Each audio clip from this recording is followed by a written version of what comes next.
गुजरात की सबसे पहला काम मेरे ख्याल में अर्ली मॉर्निंग जो होता है वो यहाँ की फ्रूट मार्केट की एक्टिविटी है। इस मंडी में सीजन का हर किस्म का फल मौजूद है।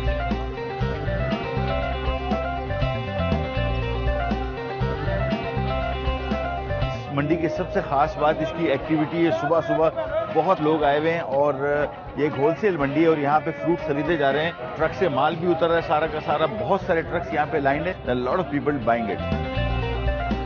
फल यहाँ से जब आप खरीदते हैं इनकी फ्रेशनेस, इनकी खुशबू और इनका जायका बहुत ही अच्छा है। ये फ्रूट खरीदारी के बाद रिक्शों, टैक्सियों और कार्ट में रख के शहर में आता है और शहर में दुकानों में बिकता है जिसको हम खरीदते हैं।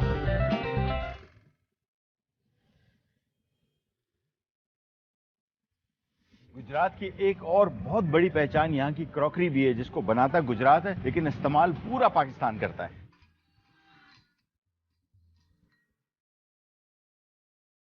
मैंने इस तरह की क्रॉकरी पहले कभी बनते नहीं देखी। I am sure it's gonna be fun. I will just go and check it out.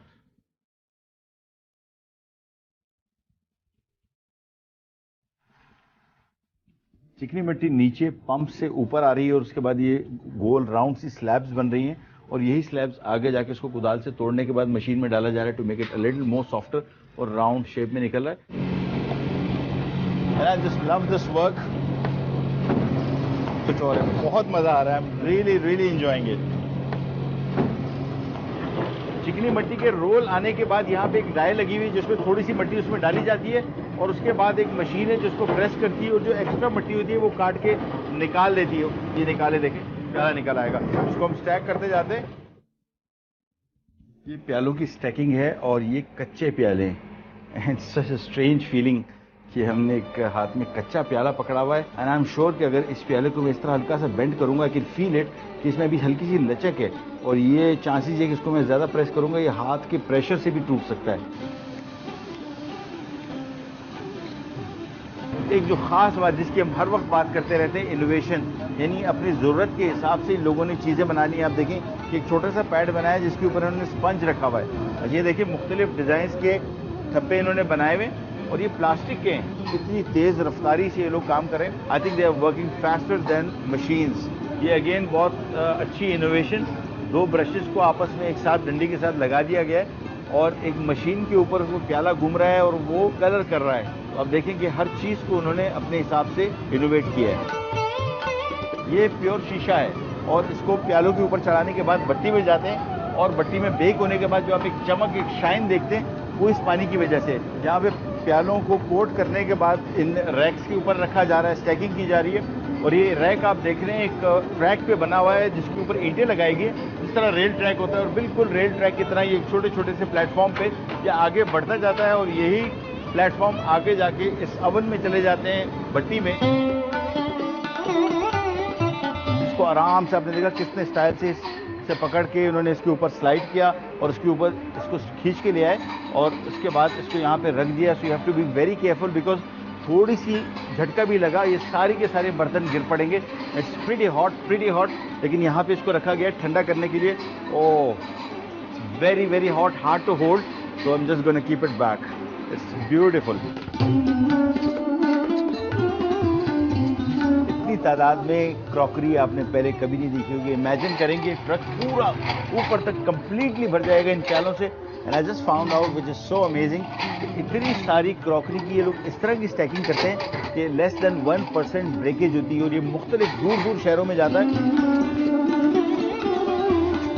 This is for the first time कि मुझे पता लगा कि हम लोग क्रॉकरी पे चढ़ भी सकते हैं और क्रॉकरी टूटेगी नहीं। हमारे यहाँ फील करते हैं कि जी क्रॉकरी पे थोड़ा बहुत कुछ हो गया तो टूट जाती है, चिप भी नहीं होगी। तो मैं चढ़ने लगा तो उन्होंने कहा ये चढ़ने कोई इशू नहीं है, कुछ भी नहीं होगा।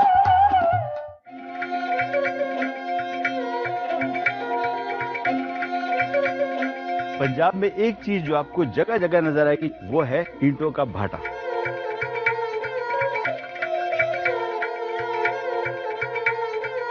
पंजाब में भाटे आपको सिर्फ उन जगहों में नजर आएंगे जहां पे ईंटों में इस्तेमाल होने वाली मट्टी वाफिर मिकदार में मौजूद हो। और सबसे खास बात काफ़ी गर्मी है, लेकिन मर्दों के शाना बशाना ख़वातीन भी काम कर रही हैं और बहुत ही मेहनत का काम है।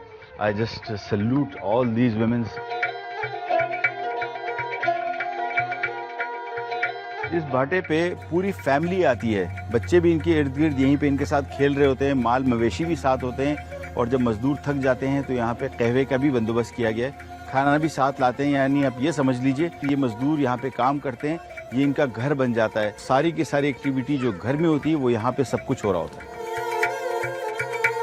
इस भाटे में जो कोयला इस्तेमाल किया जाता है ये वो कोयला नहीं है जो आमतौर पे जिसमें हम बारबेक्यू करते हैं। ये कान का कोयला है। इसकी वजह ये है कि इसका टेम्परेचर बहुत ज़्यादा होता है, बहुत हाई इंटेंसिटी टेम्परेचर देता है, जिसकी वजह से यहाँ पे ईंटें बनना आसान हो जाती हैं। एक मशीन है जहाँ पे इस कोयले को बारीक किया जाता है, पीसा जाता है, तोड़ा जाता है रादर, और इसके बाद यही कोयला ऊपर भट्टी में जगह जगह इन्होंने सुराख किए हुए हैं जिसके अंदर कोयला मुतवातिर डाला जाता है ताकि इसमें आग दहकती रहे और इसी बेसिस पे ये ईंटें पक जाएं।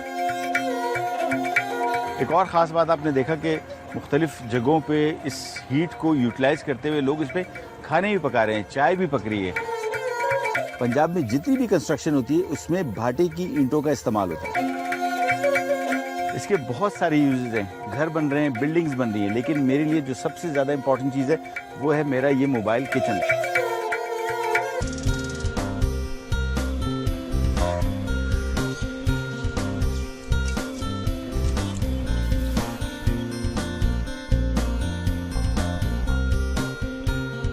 It's a beautiful morning and this is a beautiful spot for barbecuing. चिड़ियों की चहचहाट और पूरा एक रेवड़ गुजर रहा था दुम्बों का। I think this is what we miss in big cities। और थोड़े थोड़े फासले पे इस तरह खूबसूरत जगह आपके पास मौजूद है। I think everybody should go out, enjoy life, take your family along। बच्चों को लेके जाएं, वाइफ को लेके जाएं, आप देखें बहुत ही मजा आएगा। ये वो इवेंट्स होते हैं जो आप पूरी जिंदगी भूलते नहीं हैं, बहुत मजा आता है। It's not just the cooking, it's the whole environment around you. आज मैं बनाने जा रहा हूँ चिकन पनीर टिक्का। चिकन हमने यहाँ पे ले लिया पूरा 4 पीसेज, यानी पूरे कंप्लीट चिकन जिसको हमने बोनलेस कर लिया। बहुत ही इसको सिंपल रखेंगे, जब देखेंगे आप ये बनते हुए तो आपको आइडिया होगा कि कितनी जबरदस्त डिश बनने जा रही है। सबसे पहले इसमें हम इस्तेमाल करेंगे नेचुरल का chicken tikka masala. Tikka I think has to be a little spicy. कम से कम मुझे टिक्का जो है वो थोड़ा सा ज़्यादा स्पाइसी पसंद है, तो इसमें मैं शामिल कर दूंगा 2 से 3 टेबलस्पून नेशनल का चिकन टिक्का मसाला। थोड़ा सा करना है मिक्स। चिकन को हमने मैरिनेट कर दिया और इसको एक तरफ रख देते हैं, leave it for about half an hour. ये इस तरह की अगर आपके पास जगह मिल जाती है और आप सिर्फ एक एल्युमिनियम फॉइल ले लें तो this acts like a disposable cooking equipment. 4 pieces में थोड़े थोड़े बड़े साइज के काट लें ताकि कम ना पड़ जाए। 1 अदद चिकन का पीस आ गया like this.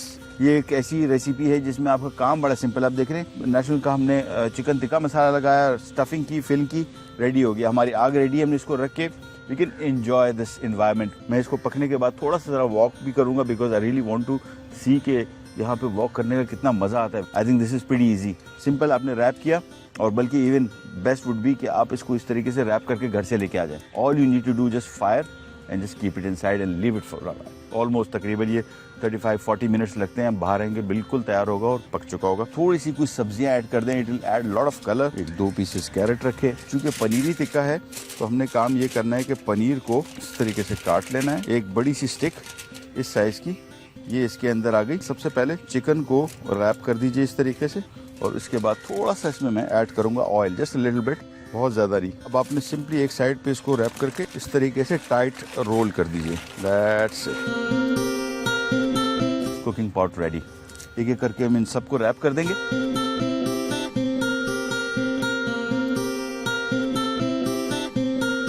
Now comes a little technical part, not much, but थोड़ा सी इसमें आपको केयरफुल होना पड़ेगा। हम काम ये करेंगे, पहले इसमें से आग कंप्लीटली हटा लेंगे, एक साइड पे जमा कर लेंगे, फिर ईंटों का एक छोटा सा अवन बनाएंगे, उसके अंदर ये चिकन रखेंगे और उसके बाद ये जो अंगारे बचे हुए इसके इर्द गिर्द डाल देंगे।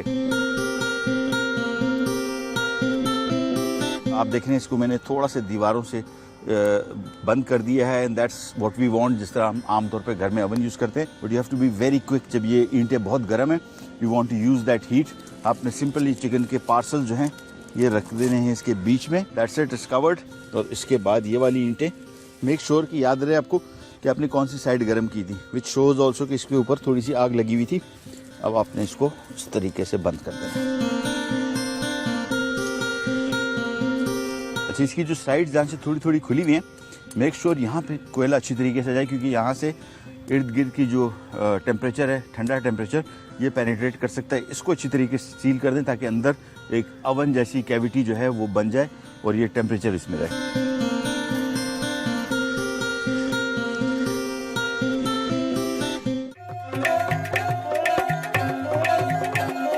गाय भैंस का दूध आपने बाजार में, दुकान में बिकते देखा, ये बहुत ही यूनिक तरीका मैंने देखा यहाँ पे कि ऊँटनी बाजार में घूम रही है और आपको बिल्कुल ताज़ा दूध निकाल के दिया जा रहा है, बाल्टियाँ साथ में हैं और वो भी as fresh as it can be. Imagine करें कि आपके सामने निकाला जा रहा हो।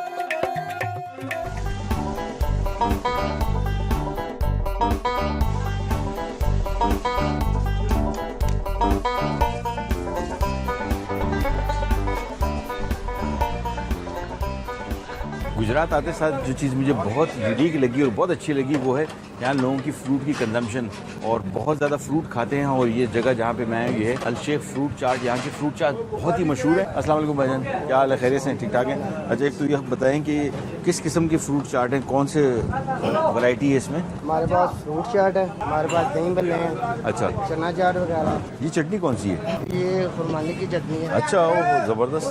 अच्छा, एक और चीज़ ख़ास तौर पे आप देखेंगे कि यहाँ पे फ्रूट चाट आम तौर पे अपने बहुत सारी जगहों पे देखी होगी, लेकिन इसकी वैरायटी बड़ी डिफरेंट है। आप देख रहे हैं ये ख़ास तौर पे जो ये सेक्शन है बड़ा मुख्तलिफ। इसमें क्या क्या है? इसमें मुरब्बा है, अच्छा, मीठे का, किशमिश है, सौंगी है, इसमें स्ट्रॉबेरी है। ये बड़ी अच्छी बात है कि सीजनल फ्रेश फ्रूट्स इसमें इस्तेमाल करते हैं। आजकल स्ट्रॉबेरी के सीजन है तो इसमें स्ट्रॉबेरी इस्तेमाल हो रही है। इसमें क्या क्या है? इसमें केला है, सेब है, अच्छा, चने वगैरह हैं। सुबह कितने बजे दुकान खोलते हैं?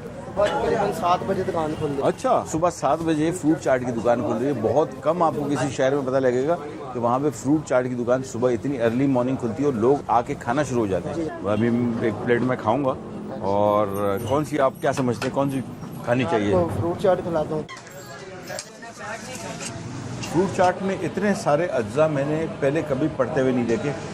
फ्रूट चाट देखने में बहुत मज़े की लग रही है और आई थिंक बहुत मज़ा आने वाला है इसको खा के। बड़ी यूनिक सी कॉम्बिनेशन है जो चीज़ें इसमें शामिल की गई। आई थिंक बहुत सारे लोगों को पता लगे कि चाट में इस तरह की और मुख्तलिफ क्रिएशन की जा सकती है। अगेन सबसे बड़ी चीज़ इनोवेशन। जब हम जितना भी काम कर रहे हैं हम देख रहे हैं कि हर जगह हर एक शख्स का अपना स्टाइल है और यूनिक तरीके से अपनी रेसिपीज़ क्रिएट की गई, which is the best part.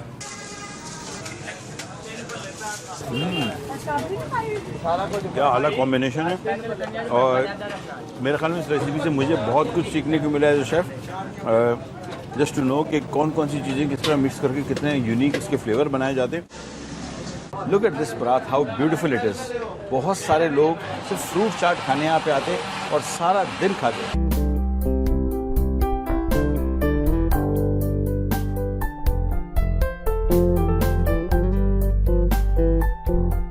Gujarat के लोग फ्रूट बहुत खाते हैं and that's the best part. बहुत ही अच्छा लगता है मुझे वो लोग जो हेल्थ का ख्याल रखते हैं, सेहत का ख्याल रखते हैं। और इसी वजह से मैं एक बड़ी ज़बरदस्त रेसिपी बना रहा हूँ। चाट जो कि हर जगह बनता है, सबसे इंपॉर्टेंट चीज़ वो फल जो काले नहीं पड़ते वो आप पहले काट लें, दैट्स नॉट एन इशू। लेकिन 2 फल ख़ास तौर पे जिसमें सेब और केला है, ये आपने बिल्कुल आखिरी टाइम पे चाट में मिक्स करना है। सबसे पहला काम मैं ये करूँगा कि उन फ्रूट्स को काटूँगा जो थोड़े से डार्क हो जाते हैं। यहाँ पर मैंने कटिंग बोर्ड लगा दिया और उसके बाद ले लेते हैं सबसे पहले सेब।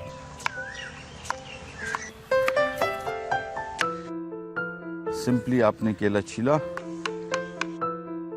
Add a little bit of lemon to this. उसकी वजह है कि थोड़ी सी लेमन की कोटिंग हो जाएगी। विटामिन सी बेसिकली जो इस लीमू में है ये इन फलों को ऑक्सीडाइज होने से रोकेगा। जो फल काले हो जाते हैं बेसिकली ऑक्सीडेशन का एक प्रोसेस है, ये इसको स्टॉप करता है या थोड़ा सा काफ़ी हद तक स्लो कर देता है। लिहाजा फ्रूट लेके इन दोनों फ्रूट्स के लिए बहुत ज़रूरत है कि काले होने से बचें। एक आधे लीमू का रस और चाट में इसका बहुत ही अच्छा फ्लेवर भी आएगा। ये फल आजकल सीजन में है और I love this fruit. Strawberries बहुत ही अच्छी हैं हेल्थ के पॉइंट ऑफ व्यू से भी and it looks good also, it adds lot of flavour. तकरीबन 8 से 10 मैं इसमें स्ट्रॉबेरीज भी स्लाइस करके काट दूंगा। पपीता, आई लव दिस फ्रूट और हेल्थ के बेनिफिट्स इसके बहुत हैं। ख़ास तौर पे चाट में इसका बहुत ही अच्छा जायका आता है। It's really good for digestion also. अमरूद, खरबूजा। अब इसमें हमने एक और चीज़ ऐड करनी है जो कि बहुत ही इम्पॉर्टेंट पार्ट है चाट का, जिसमें काबली चने। इनको हमने बॉईल कर लिया था। We'll add these also. चने इसमें ऐड कर दिए now comes the very important part जो इसको बहुत ही अच्छा फ्लेवर देगा, और वो है नेशनल का चाट मसाला। आई थिंक इस फ्रूट के लिए ऑलमोस्ट अबाउट 2 टेबलस्पून्स। फ्रूट्स मुझे बहुत पसंद है, और इस बॉल के हिसाब से मेरे ख्याल में मैंने ज़्यादा ऐड कर दिया बिकॉज आई लव देम। मुझे चाहते कि थोड़ा सा ज़रा इसकी क्वांटिटी ज़्यादा हो, मज़ा आएगा। इसको आराम से आपने आहिस्ता आहिस्ता करके मिक्स कर देना है। चाट इज़ रेडी, लेकिन इसमें अभी बहुत कुछ होना बाकी है, और ये बहुत ही मज़े की चाट बनने वाली है। इसको मैं एक तरफ रख दूँ, हमारा अवन अभी तक काम कर रहा है। इसकी सबसे खास बात ये कि आप देख रहे हैं कि हैसल फ्री रोल बन गए, हमारे पैकेट्स बन गए, हमने इसको रख दिया, जस्ट लीव इट। अब आ जाता है चाट का वो ट्विस्ट। आम तौर पे चाट में जो एक कॉमन इंग्रेडिएंट डलता है वो है दही। बहुत सारे लोग नहीं डालते, but I think it adds lot of flavour. सबसे पहले इसके ऊपर दही ड्रिजल कर देंगे। अगेन 1 से 1.5 कप दही इसमें अगर डल जाएगा, बहुत ही इसका मज़ा आएगा। ग्रेट इंग्रेडिएंट कि अगर आप इमली की चटनी बना लें या सिंपल पेस्ट बना लें पानी में घोला हुआ, दैट्स इट। और उसमें सॉल्ट ना ऐड करें तो ज़्यादा इसका बेहतर फ्लेवर आएगा। Oh wow, look at it. ये इसमें इमली का गूदा आ गया। Now comes a very interesting part, the twist. इसमें हम शामिल करेंगे नेशनल का chilli garlic sauce, a bit spicy also. हम इस पे डालेंगे अगेन नेशनल का चाट मसाला। हमने फ्रूट के अंदर भी मिक्स कर दिया था, लेकिन ऊपर से इसका फ्लेवर ही कुछ और आएगा।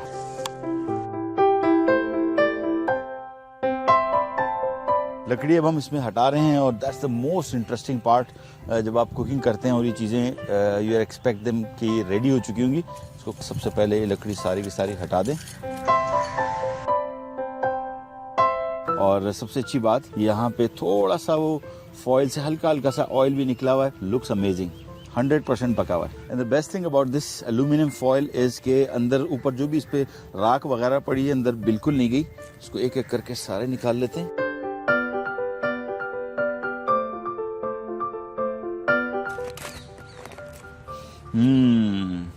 I wish you were here. इतनी कोई मज़े की इसमें खुशबू आ रही है कि मैं बता नहीं सकता। ओह वाह, look at it. And it's cooked through. If you want to check, आपने सिंपली इसको बीच में से 2 टुकड़े कर लेना है। And the best part is, इसमें से ये देखें, ये चीज़ हल्की हल्की सी निकल रही है, ऑल मेल्टेड। सेंटर में इसको काटेंगे, एक और इसका खूबसूरत जो हिस्सा आएगा वो है इसके अंदर जो हमने कैरेट यानी गाजर ऐड की थी। ओह wow, look at it. And it's cook through. इसके गाजर जो अंदर इसमें हमने शामिल की थी वो भी पक चुकी है। ऑल द चीज अमेजिंग।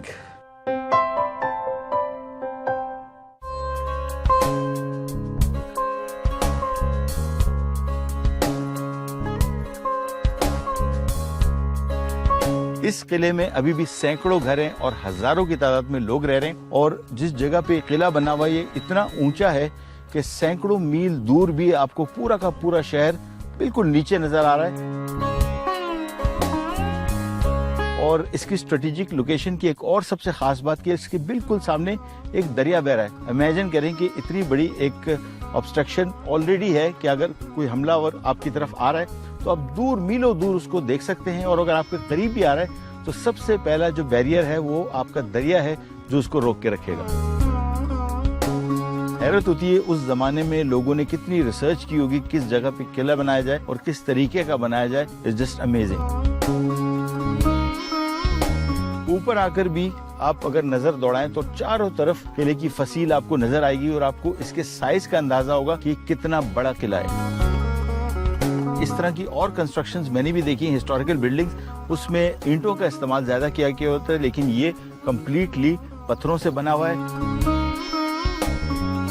लेकिन इसमें और एक खास बात ये, आप अंदर आएंगे, जगहों को देखेंगे तो आप हैरान रह जाएंगे, किले में इतनी नफासत से काम किया गया है। मैं इस वक्त एक कुएं में खड़ा हूँ जो तकरीबन कोई 100 फुट से भी ज्यादा गहरा है, और हमारे ऊपर जमीन यानी बिल्कुल बेस में, और यहाँ पे काफ़ी ठंडक है, बहुत ही ठंडी जगह है। और ये एक ज़माने में कुआं हुआ करता था पानी निकालने के लिए। इसमें तकरीबन 140 सीढ़ियाँ हैं, और रिवायत है कि यहाँ पे सीढ़ियों के नीचे तक घोड़ों पे लोग उतर के आते थे और मशकीज़ों में पानी भर के ऊपर लेके जाते थे। आग लगा के देखेंगे तो ये दीवारें इतनी ठंडी हैं, और ये किसी भी किस्म की कोई स्टोन नहीं है, कोई ब्रिक नहीं है, बल्कि ये सारा का सारा पत्थर है जिसको काफ किया गया। इतनी खूबसूरत जगह है, ऐसा लगता है कि जिस तरह एहराम मिस्र में कोई जो जगह थी उसकी लुक आती है। It's amazing, it's very, very mysterious, and I just can't explain what am I feeling.